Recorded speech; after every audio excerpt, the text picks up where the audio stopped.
شیخ سے محترم ترمینزا حائل نور نواقع کیگم فضیلت الشیخ ابو عمر عبدالعزیز النورستانی حفظه الله ورعا رئیس د جامعۃ الازهریہ چمکنی او امیر د شورا علماء اهل حدیث او د محدثین عظیم مشر منګ ټولو ته د دوی په قیادت باندې فخر دی. الله دې د دې د مشري په منګ باندې قائم او دائم لري. هغې ته خواست کو چې زمونږ د دې جامعۃ الفرقان شاګردانو طالباتو ته د صحیح البخاری آخرن إن الحمد لله نحمده ونستعينه ونستغفره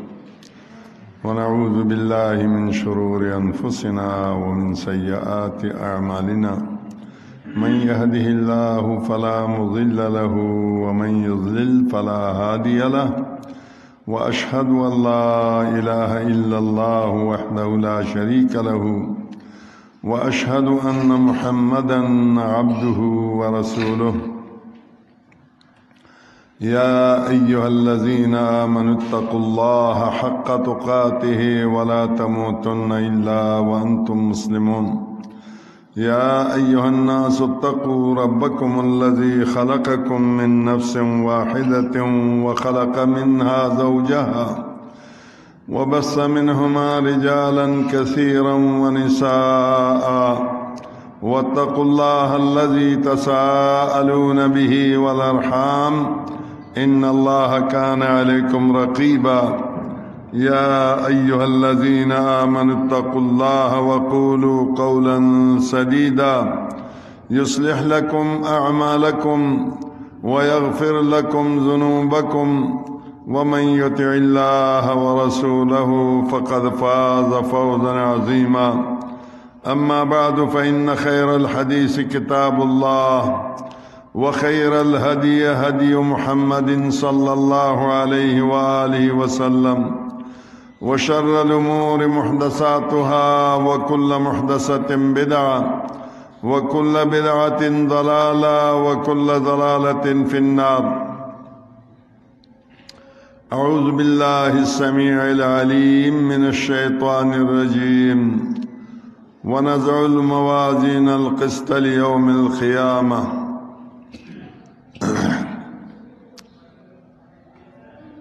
دا الله رب العالمين حمد ثنا او محمد رسول الله صلى الله عليه وآله وسلم باندې درود سلام نرستا. زما محترم و معزز الله سبحانه وتعالى چې چاته رفعت او قدر او منزلت ورکي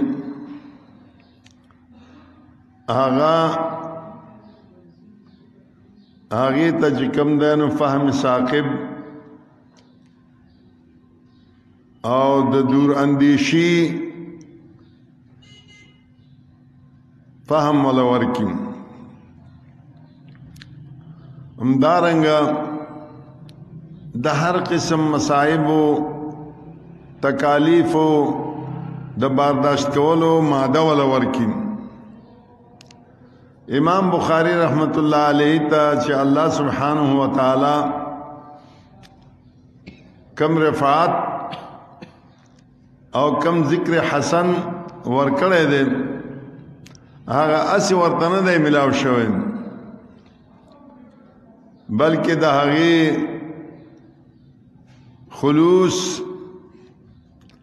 د هغې د مصائبو د برداشت کولو او د هغې مشقتونو د وجه نه ورته ملاو شوی دی. او کله چې انسان د الله سبحانه و تعالی په در کې مخلص وي نو د اخلاص توفیق الله ورکوي. هغه په ذهن کې دا چې خبري واچي الله سبحانه و تعالی چې هغه تیر شي خبره خو پرېږده راتلون کې حالاتو باندې نظر اچي. دا علم غیب نه دی بلکې یو فراست دی د مؤمن چې الله سبحانه و تعالی چاته ورکی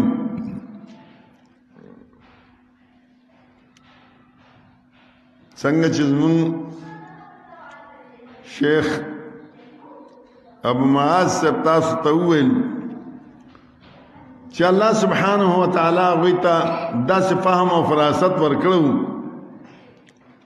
او په داسې حالاتو کې زندگی تیر کړو چې هغې کې هر قسم ته مصائب تکالیف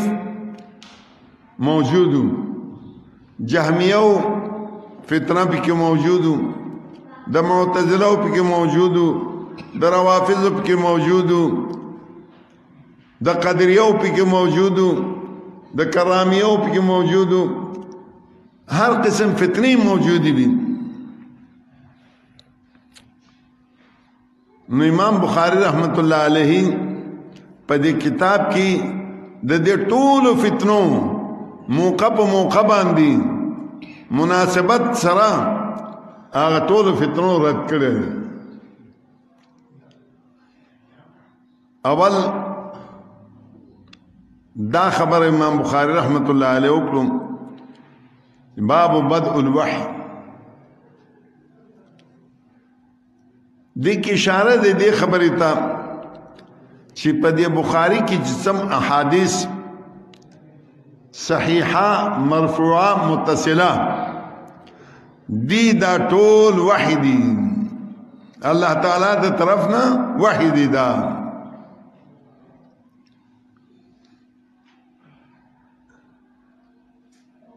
او بیا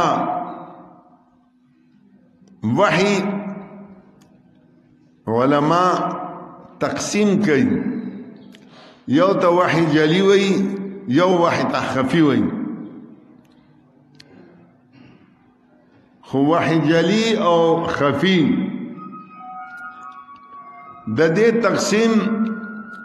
دا څه صراحتا ذکر نه ده اس استقرائی دے علماء دا ذکر کرے دے او دا دی خبریں ہم معلومی لکہ چا اللہ سبحانہ وتعالی پم دی آیات کی انا اوحینا الیکا کما اوحینا الى نوح والنبیین من بعدهم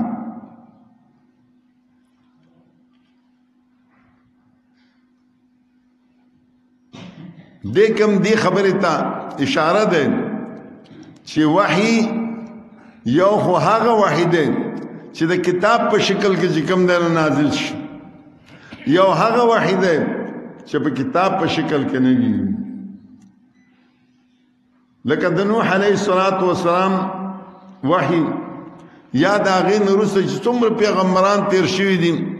دا خاص یو څو کسانو چې موسی علیہ السلام عیسی علیہ السلام او ابراہیم علیہ السلام ته څه صحف ملاو شوي د دې نه علاوه لیکلی کتاب یاد کتابی شکل باندې دا وحی نه راغلی او څومره نبیان چې دي لکه نوح علیہ السلام هود علیہ السلام او صالح علیہ السلام نور دسی پیغمبران هغوی قصے اللہ سبحانہ وتعالی منت ذکر کئی او بیا دا فرمائی چې چونکه هغوی قومونو دا هغوی دا خبره ونه منلو ما هغوی تباه کړل. نو امام بخاری رحمت اللہ علیہ مقصدم دا دی چې دې کتاب کې چې کم مرفوع متصل صحیح مرفوع متصل احادیث ذکر کوم هغه وحی دي. یو خبره دویمه خبره دا ده چې امام بخاری رحمت الله علیه بدء الوحی نرسته چې کم ده اخرنی کتاب التوحید والرد علی الجهمیه دا ذکر کوم. دیکھ دے خبر ته اشاره ده چې د انسان نجات په توحید باندې ده د مکلف انسان نجات په څه باندې ده په توحید باندې ده که توحید نوی نجات نشته ده والرد علی الجهمیه داوی چې د جهمیو چې کم توحید دی هغه په وحی باندې مبني نه دی د جهمیو توحید په وحی باندې مبني نه دی لہذا په هغه باندې رد وکړو چې دغه د توحید د جهمیو دا منجی نه دی نجات د پاره دا کافی نه دی بلکې نجات د پاره هغه توحید کافی دی چې هغه مؤید بالوحی وي وحی چې کوم شي ته توحید ویلي هغه به مونږ توحید منو او کوم شي ته چې شرک ویلي هغه به مونږ شرک منو بیا امام بخاری رحمت الله علیه انما الاعمال بالنیات ما دا تعرض وکړو چې هغه د فتنو زمانه وه شروع کې هیڅ نو صحابه کرام د رسول الله صلی الله علیه و آله وسلم نه کوم خبره واورېدلو بس هغه به عمل کړو عقیدی په لحاظ سره هم او د عمل په لحاظ سره هم چې کله د فلسفو کتابونه ترجمه شوي فلسفه په منځ کې رااله عجم خلک چې کوم دي نو مسلمانان شول هغه نورسته دا فتنې راپورته شوي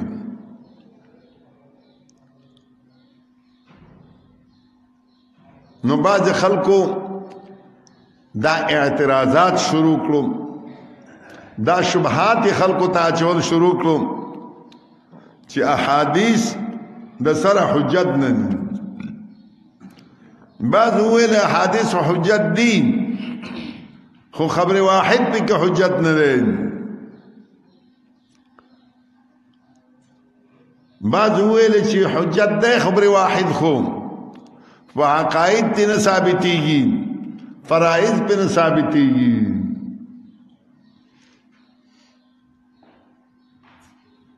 او د دې مرز باندې چې کوم دین دا اصولین چې څومره اصول والا دي اصول فقه والا دي په دې مرز کې دوی مبتلا شوي دي اکثریت چې اصول فقه ګوري یوازې د حنفیانو نه د نور اصول فقه چې مو ګوري هغه کې دا بیماری پکې پیدا کیږي چې خبره واحده حجت نه ده خبره واحد ظنی ده او بعضی کې دا اصول حدیث والم په دې مرض کې اخته شوی دي چې خبره واحده حجت نه ده دا هغه چې کوم د فلسفه او د متکلمینو نه متاثر شي دي بهر حال امام بخاری رحمت الله علیه دا حدیث انما الاعمال بالنیات راولو چې دا خبر واحد دی او اخرنی حدیث چې کلمتان خفیفتان دي هغه راولو هغه خبر واحد دی د امام بخاری رحمت الله علیه مقصد دا دی چې خبر واحده په عقائدو کې هم حجت ده او په فرائضو کې هم حجت ده او رد ده په هغه خلکو باندې چې هغه وایي چې فرائضو او عقائدو کې حجت نه ده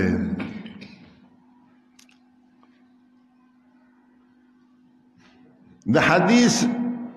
د وحی کېدو د پاره یو مثال درته وایم عروة حدثني أبو مسعود قال رسول الله صلى الله عليه وسلم نزل جبريل فأمني فصليت معه ثم صليت معه ثم صليت معه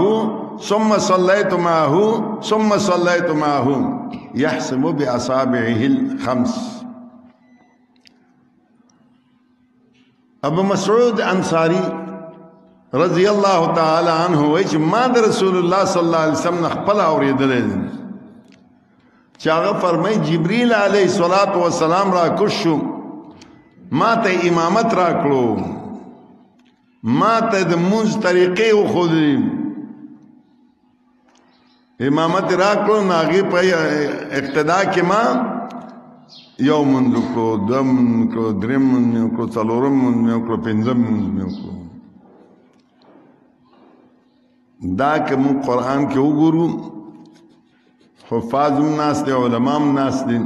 قرآن کې دا مسله چېرته هم نشته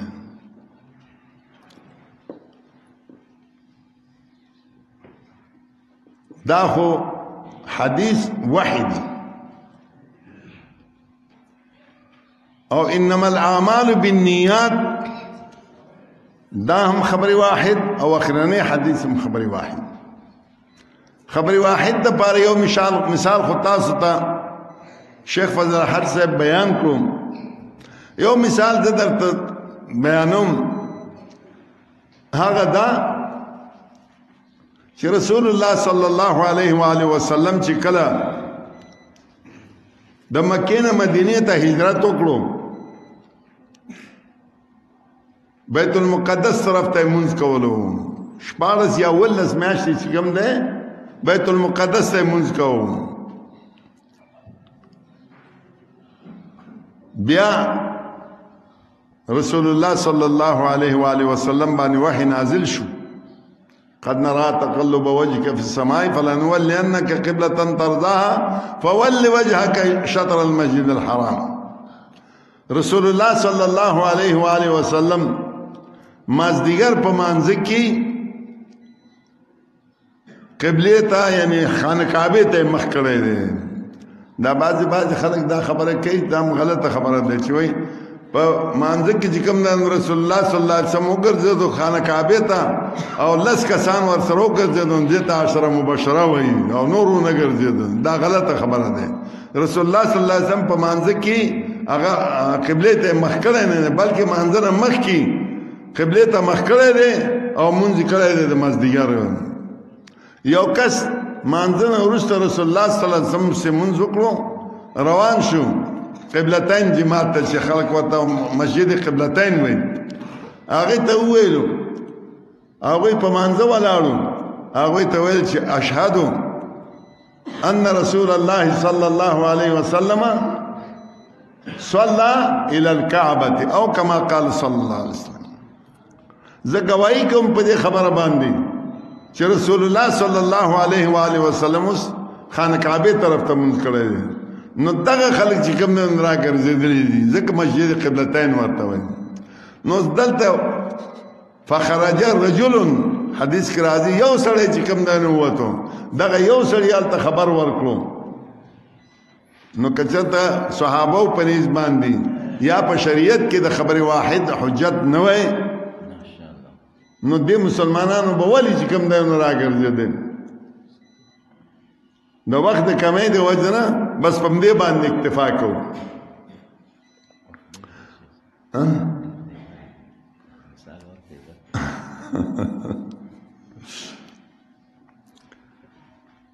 همدارنګه امام بخاری رحمت الله علیه چې دا انما الاعمال بالنیات مقصد د امام بخاری رحمت الله علیه دا دی چې د ټولو اعمالو دارمدار د وحی نه پس نیت پورې دی چې د انسان عمل د وحی مطابق وي او نیت خالص د الله د پاره وي نیت خالص د الله د پاره وي نو الله به چې کوم دی نو وروسته آخري حدیث راوړلو څه شی راوړو ونزع الموازین القسط باب یو تړلو امام بخاری رحمت الله علیه هغه داوی کم اعمال چې که نیت خالص وي او د وحی مطابق وي هغې کې ثقل وي تللی کېږي به هغه اعمال به چې کوم دی نو ثقیل کېږي کم اعمال چې د وحی مطابق او د نیت خالص وي او که نیت خالص نه وي او وحی مطابق نه وي څومره عملونه چې کوي هغه به هباء منثورا وي هغه به هېڅ په میزان د حسناتو کې هېڅ کار نه ورکوي لہذا زما محترم معزز امام بخاری رحمت الله علیه منکرین حدیث ته هم فکرو هغه خلکو ته هم فکرو چې څوک به وایي چې حدیث او خبر واحد حجت ده یا نه ده هغه خلکو ته هم چې کوم دنو فکرو چې حدیث وحی نه مني دا ټول چې کوم دنو دا کړی دي آخر کې د دغه شروع کولو نه مخکې زه دا خبره کوم چې امام بخاری رحمت الله علیه عجیب انسانو رسول الله صلی الله علیه و آله وسلم ته زنانه رااله هغوی وویل چې مونږ د پاره علاهده یو ورځ مقرر کړه چې ما د پاره مونږ ته څه حدیث بیانې تخته خبرې راته وکړي وعظ او نصیحت وکړي رسول الله صلی الله علیه وسلم ورته ورځ مقرر کړو امام بخاری رحمت الله علیه باب تړلو چې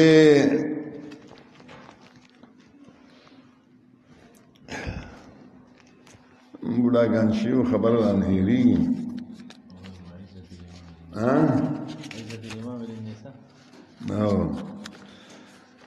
هل يجعل للنساء يوما علاهدة في العلم علم کې بچ کوم د خزو د پاربا علاهده یو ورځ مقرر ول شي او کنه شي مقرر ول شي د دینه دا خبره معلومیږي چې د زنانو د لپاره مستقل مدرسه جوړول شي مستقل چې کوم د هغه لپاره درس اهتمام کول شي بلکې کایبا ځکه چې رسول الله صلی الله علیه و آله وسلم مستقل اهتمام کړی دی دا همدارنګه امام بخاری رحمت الله علیه باب بالدا تری باب تعلیم الرجل امته و اهله یوازي مدرسه ضروری نه ده بلکې خاوند د پاره دا پکار دی چې عالم وي چې خپل زنانه ته خپل بچو ته تعلیم کوي د دین تعلیم ورته کوي من خو نن سبا تعلیم دی ته وایو که نه چې سکولونه وویلی شي او د سکول دغه کې چې کوم دی نو راشي سبا دغه دی څه ورته وایي پیپر دی نن چې کوم دی پلار به ورته ناست یا به رور ورته ناست دی که مورې چې کوم دی نو تعلیم کړی هغه به ورته ناست دی د دین طرف ته چې کوم دی نو هیڅ خیال نشته خاصان کې امام بخاری رحمت الله علیه دا مستقل باب تړلی چې سړي د پاره پکار دی چې د خپل ښځې ته خپل بچو ته تعلیم ورکوي دریم باب دا تړل دی باب عزت الامام النساء و تعلیمهن امام د پاره مشر د پاره عالم د پاره دا پکار دی چې ښځو ته واعظ او نصیحت کوي او ښځو ته تعلیم ورکوي دا امام بخاری رحمت الله علیه فقاهت خلق وی چې اهل حدیث په شمول د امام بخاری او نور محدثینو دا حفاظ د حدیثو ناقلین د حدیثو خو فقاهت ورکنو فقیه نو حالانکه د ټول امت اتفاق ده په دې باندې که اهل حدیث دي که حنفی دي که مالکی دي که شافعی دي که حنبلی دي چې فقه البخاری فی تراجمه د امام بخاری رحمت الله علیه فقاهت داغه ترجمه نه معلومیږي چې یو حدیث بعض خلک وایي امام بخاری چې کوم تکرار کړي تکرار نه دی کړی هغې کې دوه خبرې دي یوه خدا سند کې چې تاسو وګورئ امام بخاری یوه حدیث شل ځای به راوړی په دغه شل ځایونو کې به چې کوم دی نو د هغې استاد به بیل بیل استاد به څه بیل بیل به دا د دې وجه نه چې دا غرابت نه دا حدیث وباسي یو خبره شو. دویمه خبره دا ده چې هر لفظ باندې امام بخاری رحمت الله علیه بیل دغه څه ورته باب تړل دی، ځکه چې غرض د امام بخاری رحمت الله علیه صرف جمع د حدیث نه بلکې استنباط د مسائل هم. نو د هر حدیث کې د کمی او ټکي چې راغل دی چې کم مسله د هغې نه ثابتېدو هغې دپاره بیل باب تړل دی، بلکې چې کم مسله ثابتېدو هغې دپاره بل ثابت کړل، بل مسله چې په ټکي نه چې کم مسله ثابتېدو هغې دپاره بل باب تړلی دی. خلک دا خیال کوي چې دغه یو حدیث دی بار بار یې راوړي، نه بار بار نه، هر یو ټکي دپاره هغې ټکي نه استنباط کوي، دغه استنباط دغه مسلې ثابتولو دپاره بیل باب تړلی دی. او بله دا خبره ده مونږ خو د 14مې صدۍ چې کوم د ډالډې مغزه دی زمونږ خو پوه شئ. نو مونږ ته چې کوم دی نو دا پته نه لګېده چې د دې حدیث نه څه شی مستنبط کېږي. امام بخاري رحمت الله علیه هر حدیث نه بیل استنباط وکړو او تا ته بیل دغه بابونه درته وتړلو.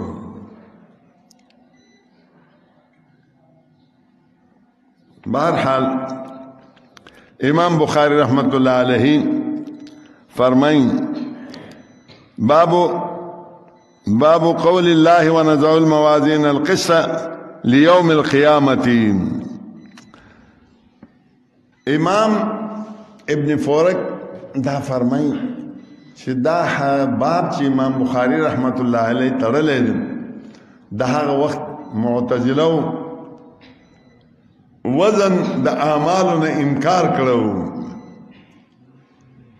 هغوی د انکار وجه داو چې دا عوارض دي اعمال او اقوال عوارض دي. عوارض چې کوم د نه تللی کې چې عارض یو شی وشي بیا فټافټ ختم شي هغه. نو هغوی ته امام بخاري رحمت الله علیه دا وینا غواړي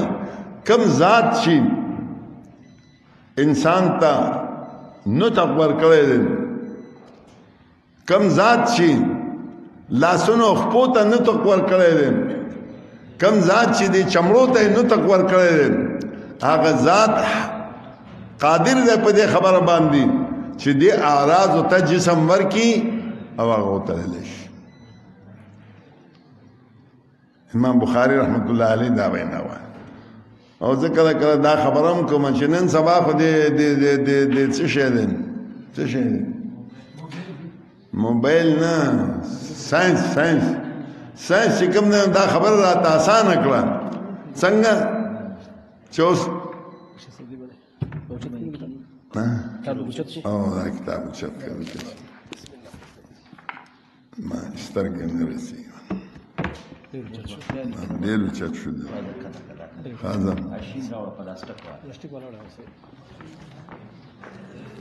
ساینس راته اسانه کړه چې اوس ګرمیم تللی کېږي، یخنیم تللی کېږي، هوام تللی کېږي، بخارم تللی کېږي، دا هر څه چې بس دا صحیح دی که دا صحیح دی دا صحیح دی. نو دا خبره خو یې راته اسانه کړه.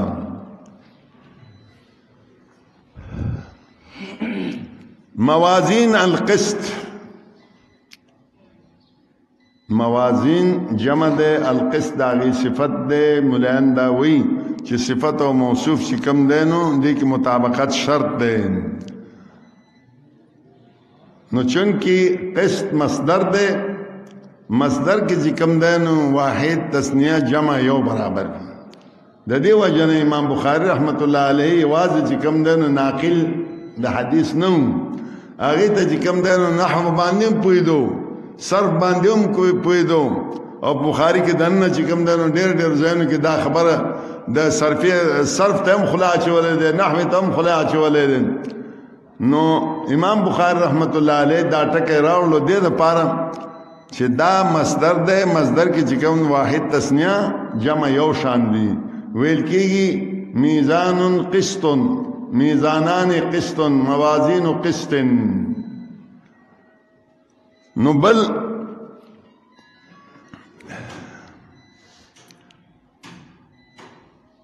لیوم القیامه دا لام تعلیلیه ده. وی دا په حذف مضاف سره چې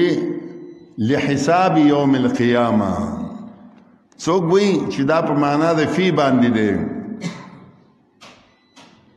ونزع الموازن القسط فی یوم القیامه ابن قتیبه او ابن مالک دې خبرې ته چې کوم دی نو ترجیح ورکړی دا یې خوښه کړی دی ترجیح نه دا یې خوښه کړی وان اعمال بني ادم واقوالهم يوزنون اوس دې اعمال بني ادم واقوالهم دې کې تعمیم دی تعمیم دا مطلب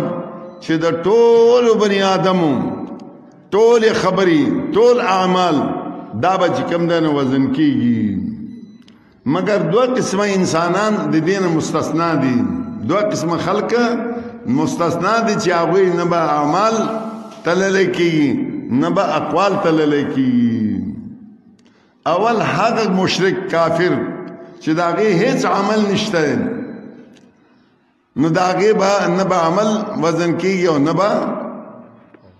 اقوال ذکر چې الله فوي اولئك الذين حبطت اعمالهم في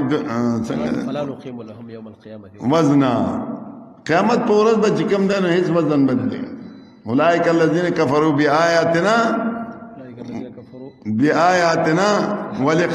ولقاء ربه فحبطت اعمالهم دوی چې کوم دن بآيات د الله آیاتونو او د الله سره د مخامخ کېدو منکرو لہذا د دې عملونو ټول برباد شوي دي چې برباد شنو فلا نقيم لهم يوم القيامه وزنا دویم چې کوم دینو هغه موحدین چې دا غي هیڅ قسم ته ګناه نه یوار رسول الله صلی الله علیه و آله وسلم ناسو دا وی تیریدل را باندې کله یو پیغمبر سره با یو راحت یو ډلبو بعض سره چې کوم دنه درې کسانو بعض سره دوه کسانو بعض سره چې کوم دنه یو کسو بعض د سیو چې هغه سره بعض پیغمبر د سیو چې یو کسم ور سره نو بیا چې کوم دنه یو سواد کبیر ما ول ډیر لوی جمع می ول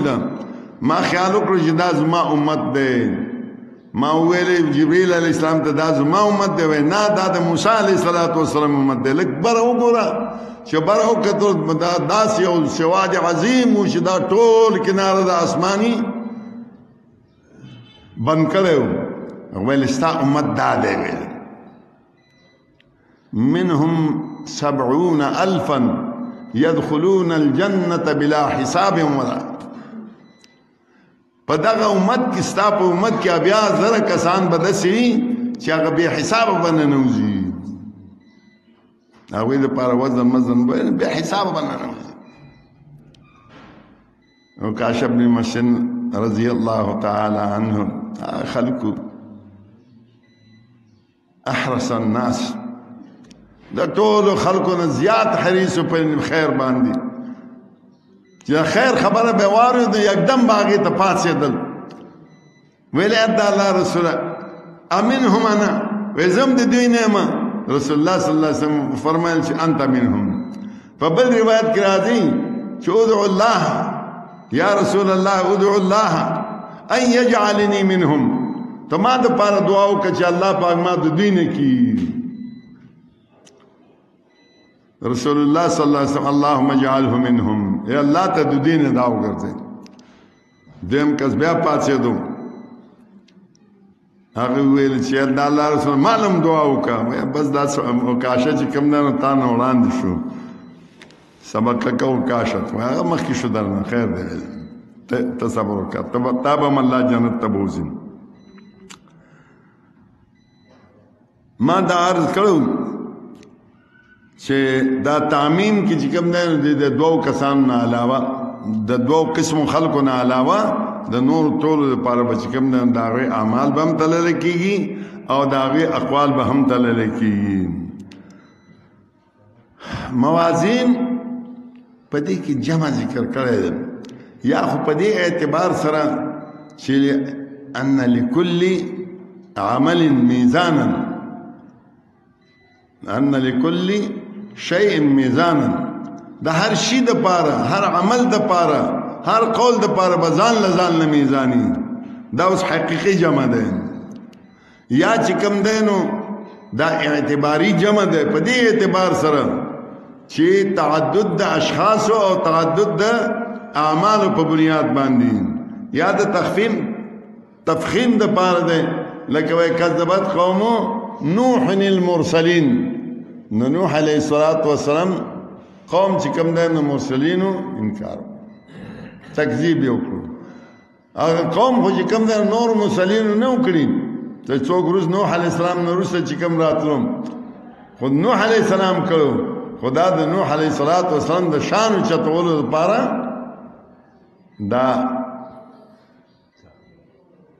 دا جمع راوړلو د امام بخاری رحمت الله علیه د دې یو اعمالهم یوزن اقوال واعمال بني ادم واقوالهم یوزن د دې وزن په باره کې چې کوم د علماو اختلاف دی آیا دا اعمال به تلل کېږي او که عامل به تلل کېږي او که صحائف د اعمال به تلل کېږي د درې واړو دپاره دلائل په نصوصو کې موجود دي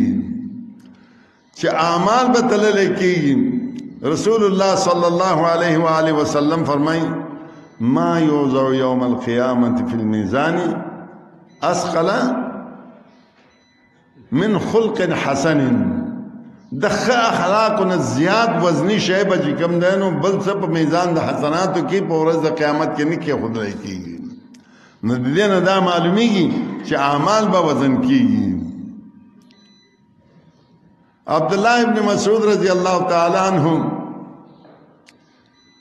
عجیب انسان او پهلوان انسان شجاع او بہادر انسان او دا پونډۍ چې کوم نه ډېرې نری وي کله کله به صحابه کرام ورپورې وخندل نو رسول الله صلی الله علیه وسلم ورته وفرمیل اتعجبون من دقة ساق عبد الله اتعجبون من دقة ساقي عبد الله لهما اسقل في الميزان من جبل احد دا دواړه چې کوم تاسو تعجب کوئ چې د دې دا پونډۍ نری دي دا دواړه چې کوم دی د جبل احد نه احد د غر نه هم زیات درانه دي په میزان د حسناتو کې د دې نه دا معلومیږي چې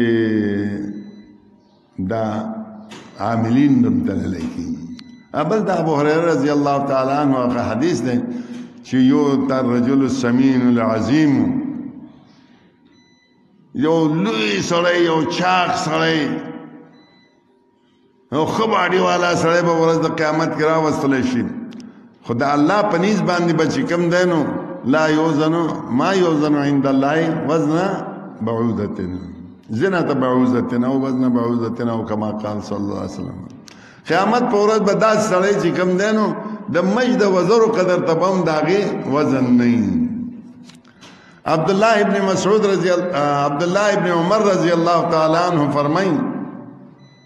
قیامت په ورځ به یو کس راوستی شي هغې د ګناهونو رجسټرونه داسې امبار به لګېدلي الله سبحانه وتعالی به وفرمایي چې ای زما بنده تا څه نیکیانې کړي دي او که نه دي کړي هغه به وایي چې الله ما هېڅ هم نه دي کړي ما هېڅ نیکي نه دی کړی الله سبحانه وتعالی به وفرمایي چې او ستا یو نیکي ما سره شته دی یو وړوکی غوندې پرزه به راوباسي هغې کې به لا اله الا الله محمد رسول الله به لیکلی دغه انسان به دومره تشویش کې شي چې دا پرزه او دا انبار د رجسټرونو دا به څه چل کېږي نو فتوضع السجلات فی کفة والبطاقة فی کفة دا ټول رجسټرونه به چې کوم نه یو پرړه د تله کې به کېښودل شي دغه یو پرزه دا به په بله کې کېښودل شي دا یو پرزه چې کوم لا اله الا الله محمد رسول الله والو دا به درنه شي او دا انبار چې کوم دغه رجسټرونو هغه به سپک شي د دې هم دا معلومیږي چې صحائف د اعمال بهرحال د درې واړو لپاره دلایل شته داسې به وو چې درې واړه به کېږي انشاءالله. بل د امام بخاري رحمت الله علیه دا یو عادت دی چې ترجمه الباب کې یا په حدیث کې د قرآن یو ټکی راشي نو د هغې ټکي د مادې نه لکه قص دی که نه قاب سین طا دا درې ټکي دي د دې ټکي په جنس نه که قرآن پاک کې بل ځای چې شی راشي نو هغې تشریح کوي هر ځای کې د امام بخاري رحمت الله علیه دا عادت دی. دلته هم چې کوم دی نو القسطاس المستقیم وزنوا بالقسطاس المستقیم په قرآن کې راغلی دی دا هغې تشریح کوي. هغه تشریح د پاره چې کوم دی امام مجاهد یو قول ذکر کړی دی وقال مجاهد القسطاس العدل قسطاس چې کوم دی څه ته ویل کېږي عدل ته ویل کېږي. په رومي ژبه کې چې کوم دی نو قسطاس ته ویل کېږي عدل ته ویل کېږي او ملیان خو چې کوم دی نو چپ کېږي نه تر څو چې اعتراض کړی نه نو په دې باندې دا اعتراض واردېږي په امام بخاري رحمت الله علیه باندې.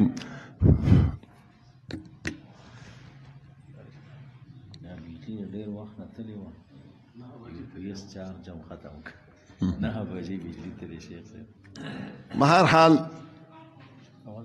په دې باندې چې کوم دی نو دا اعتراض وکړو چې هلکه د قرآن پاک خو عربي دی انا انزلناه قرآنا عربیا لعلکم تعقلون دا رومي په کوم ځای نه رالو نو دا دې ته ویل کېږي توافق د لغت. رومي کې هم چې کوم دی نو قسط ته ویل کېږي عدل ته عربي کې هم چې کوم دی نو ویل کېږي عدل ته. نو مخکې ويقال القسط مصدر المقسط دام ویل کېږي چې دا قسط چې کوم دی نو مصدر دی د مقسط یعنی د بابي دا راغی ده د باب افعال چې کوم دی نو دا اسم مفعول دی نو په دې باندې دغه اعتراض واردېږي چې هلکه د باب افعال مصدر خو چې کوم دی نو اقساط راځي مقسط نه راځي. دا جواب دا کوي چې دا په حذف ده زوائد سره دی او عرب چې کوم دی نو زوائد حذف کوي څه دپاره دې دپاره کلمه اصل ته خپل اصل ته واپس کړي کلمه خپل اصل ته واپس کولو دپاره دغه زوائد حذف کړي. وهو العادل واما القاسط فهو الجائر. فراوي چې القاسطون هم العادلون المقسطون هم العادلون والقاسطون هم الجائرون. قاسط د دې ماده نه په قران پاک کې د دواړو راغلي دي د جور په معنا باندې هم راغلي دي او په د عدل په معنا باندې هم راغلي دي. واقسطو ان الله يحب المقسطين انصاف کوي الله انصاف کوونکي خوښي. واما القاسطون فكانوا لجهنم حطبا هر چې ظلم کوونکي دي دا د جهنم شاشاک دی. حدثنا احمد بن اشكاب یا اشكاب دا اشكاب چې کوم دینو دا عربي لفظ دی یا چې کوم دینو عجمي لفظ دی. څوک چې عربي لفظ وي هغه منصرف وي